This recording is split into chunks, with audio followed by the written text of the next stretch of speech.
the lesson through the spirit of Paya How Bashim Yahushai.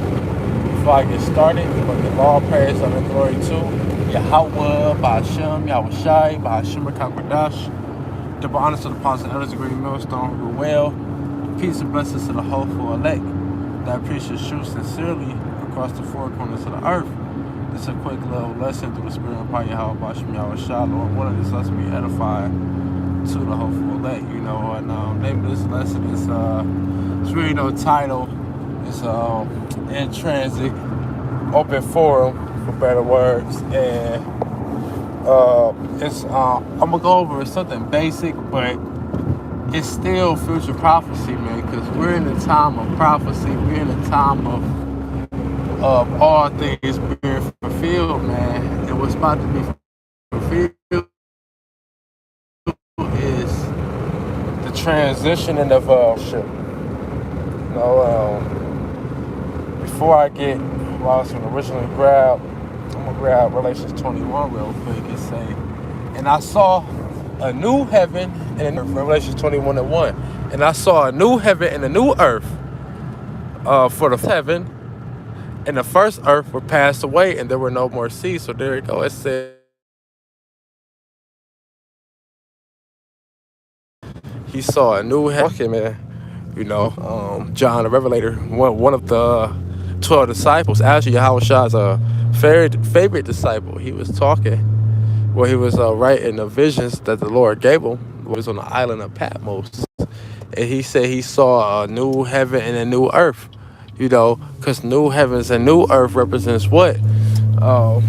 Rulership.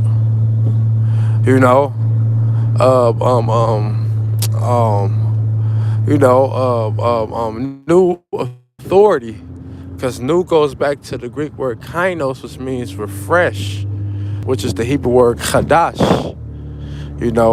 Same thing, refresh, like the new moon. It's the same concept with that word new in the particular verse.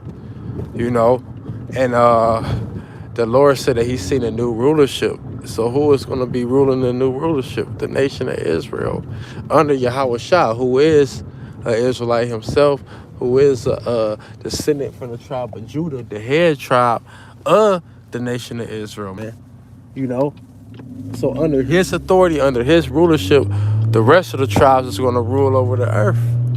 And it was no more sea, because the sea represents the people when you go back to Revelation 17. So meaning what? That these other nations is not going to ever have that authority, that rulership that they once had, what they have right now. In the kingdom of heaven, it's not going to be other nations ruling over the nation of Israel. No, the nation of Israel is going to always be on top. We're not going back into captivity after this. This is the last captivity that we're in now. That's why we're going through all the sufferings we're going through now. That's why we're in this state we in now, etc., etc., etc., man. Because this is the last captivity, man. And the last captivity about to have what? The greatest judgment, destruction, and the greatest deliverance. And the elect is the only ones who's going to get delivered out of this great destruction that's about to take place. Everybody else going to die here in America, man.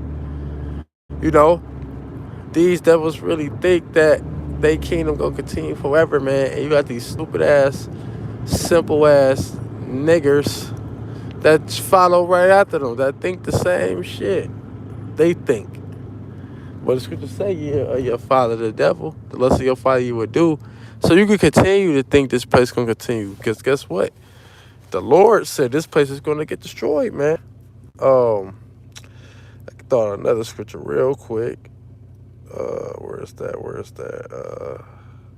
The book of Malachi, chapter 1, verse 2, it say, I have loved you, saith the Lord. Yet ye say, wherein hast thou loved us? Was not Esau Jacob's brother, saith the Lord? Yet I loved Jacob, and I hated Esau, and laid his mountains and heritage waste for the dragons of the wilderness. Right, mountains represents kingdom, rulership, power. It's laid waste for the wild beasts, the unclean animals. This kingdom not gonna last forever. It already look desolate now. You click this neighborhood on it. This neighborhood I'm driving through right now is desolate as hell, man.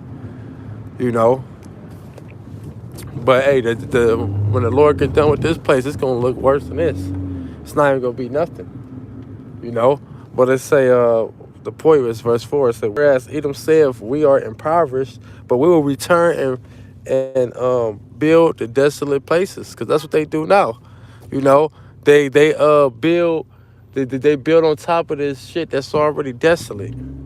You know, like if for instance this neighborhood I'm in, this is a nigger neighborhood, and just hypothetically speaking, just using example, in 10, 20 years, this neighborhood would be a white neighborhood, a so-called white neighborhood, Edomite neighborhood.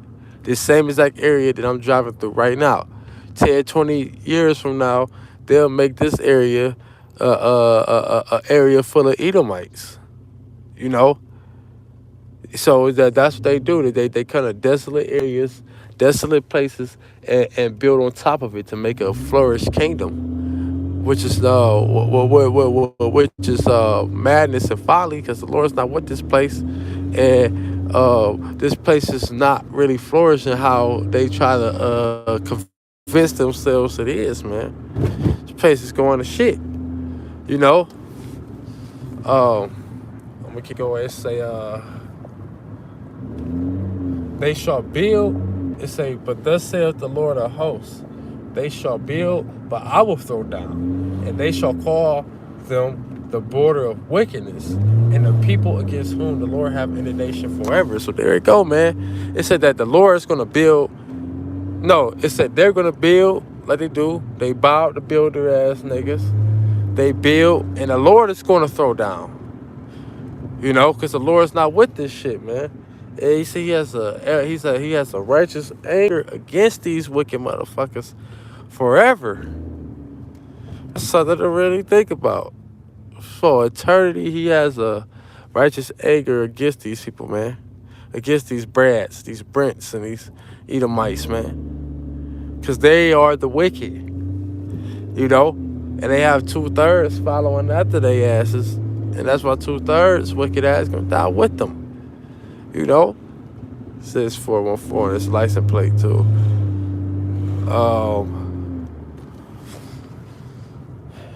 Now, the original scripture I was gonna get, still going to get it through the Spirit, is 2nd Ezra chapter 6,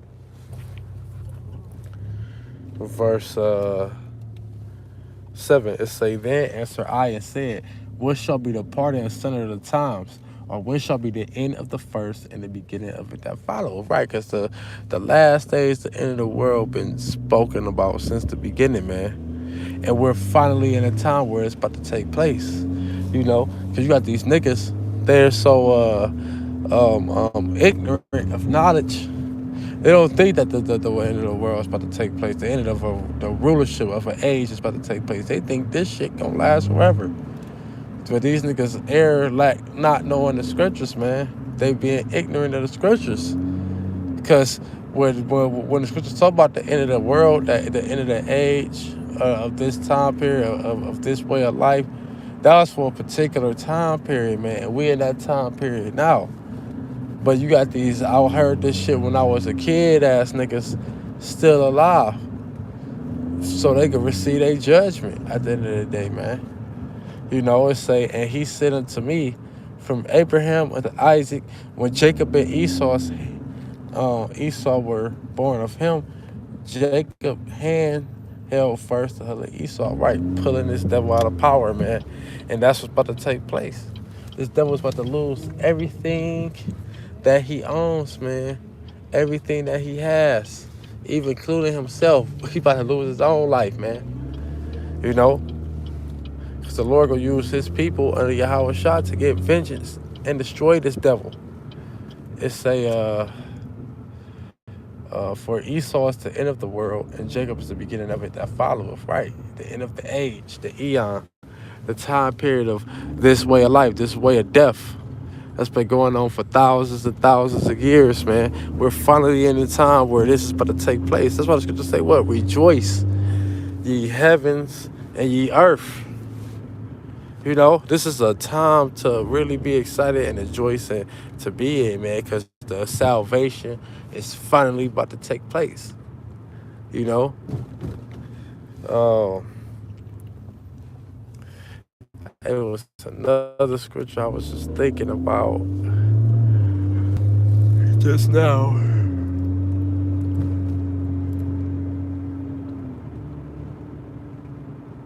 Damn, can't remember. It was just in the top of my head, man. Uh, it's called to It's all right, but that's pretty much the point of this lesson. With that, I'm gonna close. I'll give all praise and the glory to Yahweh, Bashem, Yahushai, Bashem, Kakodash, the honest of the apostle, elders, great millstone who were well, and peace and blessings to the hopeful elect. With that, Shalom and Kwam Yasharala.